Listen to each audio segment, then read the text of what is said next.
పోటీగా సాగిన ఢిల్లీ ఎన్నికల పోరులో ఆప్ని మట్టి కరిపించి అధికార పీఠాన్ని కమలం పార్టీ కైవసం చేసుకుంది. దశాబ్ద కాలంగా ఢిల్లీని ఏలుతున్న ఆమ్ ఆద్మీ పార్టీని ఓడించి దేశ రాజధానిని 27 ఏళ్ల తర్వాత కాషాయమయం చేసింది. 3 పర్యాయాలు కేంద్రంలో అధికారం హస్తగతం చేసుకున్న బీజేపీకి ఇన్నాళ్లుగా ఢిల్లీ ఎన్నికల్లో ఓటమి మింగుడు పడలేదు. ఎలాగైనా ఈసారి ఢిల్లీ పీఠంపై జెండా పాతాలని నిర్ణయించుకున్న కమలం నేతలు అస్త్ర శస్త్రాలను సిద్ధం చేసుకున్నారు. ప్రధాని మోడీతో పాటు ప్రముఖ నేతలంతా రాజధాని ఎన్నికలపై ఫోకస్ పెట్టి ఎట్టకేలకు విజయం సాధించారు. క్షణ క్షణం ఉత్కంఠ రేపిన ఢిల్లీ ఎన్నికల్లో బీజేపీ విజయం కాషాయ పార్టీలో ఎక్కడా లేని జోష్ నింపింది. ఎన్నికల ఫలితాల అనంతరం రోజులు గడుస్తున్నా సీఎం సీటుపై కూర్చునే నేత ఎవరన్న దానిపై కమల దళం క్లారిటీ ఇవ్వలేదు.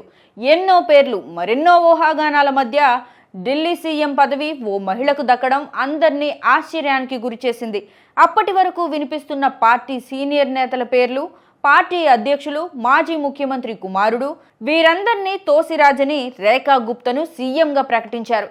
సాధారణ విద్యార్థి నాయకురాలుగా జీవితాన్ని ప్రారంభించి మొదటిసారి ఎమ్మెల్యేగా గెలిచిన రేఖా గుప్తను కీలక పదవి వరించడంతో దేశవ్యాప్తంగా ఆమె గురించి చర్చ మొదలైంది. బీజేపీ అన్ని రాష్ట్రాల్లో పాలిస్తున్నట్లుగానే తన కొత్త ఒరవడిని కొనసాగిస్తూ ఢిల్లీ సీఎంగా రేఖా గుప్తను అనూహ్యంగా ఎంపిక చేసింది. బీజేపీ పాలిత 14 రాష్ట్రాల్లో ఎక్కడా మహిళా ముఖ్యమంత్రి లేకపోవడంతో పార్టీ అధిష్టానం రేఖా గుప్త వైపు మొగ్గు చూపినట్లు తెలుస్తోంది. షాలిమార్ బాగ్ నుంచి ఆమె ఆప్ అభ్యర్థి చందన కుమారిపై 29,595 ఓట్ల మెజారిటీతో గెలిచారు. 48 మంది బీజేపీ ఎమ్మెల్యేలు శాసనసభాపక్ష నేతగా ఓబీసీ నేత రేఖా గుప్తాను ఏకగ్రీవంగా ఎన్నుకున్నారు. ఆమె పేరును పార్టీ సీనియర్ ఎమ్మెల్యేలు పర్వేష్ వర్మ, విజేందర్ గుప్తా, సతీష్ ఉపాధ్యాయ్ ప్రతిపాదించారు. సుష్మా స్వరాజ్, షీలా దీక్షిత్, అతిశీల తర్వాత ఢిల్లీ ముఖ్యమంత్రి పీఠాన్ని అధిరోహించనున్న 4వ మహిళగా ఆమె నిలవనున్నారు. జూలై 19, 1974లో హర్యానాలోని జింద్ జిల్లా నంద్గఢ్ గ్రామంలో రేఖా గుప్తా జన్మించారు. ఆమె తండ్రి ఎస్బీఐ అధికారిగా ఢిల్లీకి బదిలీ కావడంతో రేఖా గుప్తా కుటుంబం ఇక్కడే స్థిరపడింది. ఢిల్లీ యూనివర్సిటీ పరిధిలోని దౌలత్ రామ్ కళాశాలలో బీకాం చదివారు. ఆ సమయంలోనే ఏబీవీపీ ద్వారా విద్యార్థి రాజకీయాల్లో ప్రవేశించారు. 1995 నుంచి 96లో ఢిల్లీ వర్సిటీ విద్యార్థి సంఘం కార్యదర్శిగా పనిచేశారు. 96, 97లో అధ్యక్షురాలుగా సేవలందించారు. అటుపై మీరట్లోని చౌదరి చరణ్ సింగ్ విశ్వవిద్యాలయం నుంచి న్యాయశాస్త్రంలో పట్టా పుచ్చుకున్నారు. కొంతకాలం న్యాయవాదిగా కూడా పనిచేశారు. 1998లో మనీష్ గుప్తాతో ఆమె వివాహం జరిగింది. ఆపై కొన్నాళ్లకు ప్రత్యక్ష రాజకీయాల్లోకి ప్రవేశించారు రేఖా గుప్తా. 2007లో మున్సిపల్ ఎన్నికల్లో పోటీ చేసి ఉత్తర పీతంపుర మున్సిపల్ కౌన్సిలర్గా విజయం సాధించారు. అనంతరం దక్షిణ ఢిల్లీ మున్సిపల్ కార్పొరేషన్ మేయర్గా బాధ్యతలు నిర్వహించారు.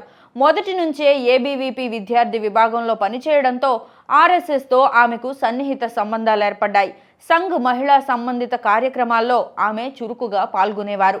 ప్రస్తుతం బీజేపీ మహిళా మోర్చా జాతీయ ఉపాధ్యక్షురాలుగా, పార్టీ జాతీయ కార్యవర్గ సభ్యురాలిగా రేఖా గుప్తా ఉన్నారు. గతంలో 2015, 2020 అసెంబ్లీ ఎన్నికల్లో షాలిమార్ బాగ్ నుంచి పోటీ చేసి ఓడిపోయారు. బీజేపీ నుంచి సుష్మా స్వరాజ్, ఉమాభారతి, వసుంధరా రాజే, ఆనందీబెన్ పటేళ్ల తర్వాత ముఖ్యమంత్రిగా బాధ్యతలు చేపట్టనున్న 5వ మహిళగా రేఖా గుప్తా నిలవనున్నారు. మొదట్లో సీఎం రేసులో రేఖా గుప్తా పేరు లేనప్పటికీ చివర్లో అనూహ్యంగా ఆమె పేరు తెరపైకొచ్చింది. చాలా ఏళ్ల తర్వాత బీజేపీ ఢిల్లీలో అధికారం చేపట్టడంతో ముఖ్యమంత్రి పదవి కోసం కీలక నేతలు పోటీ పడ్డారు. మాజీ సీఎం కుమారుడు పర్వేష్ వర్మ పేరు ముఖ్యమంత్రి రేసులో ప్రముఖంగా వినిపించింది. అలాగే జితేంద్ర మహాజన్ సైతం ముఖ్యమంత్రి పదవి కోసం గట్టి ప్రయత్నం చేశారు.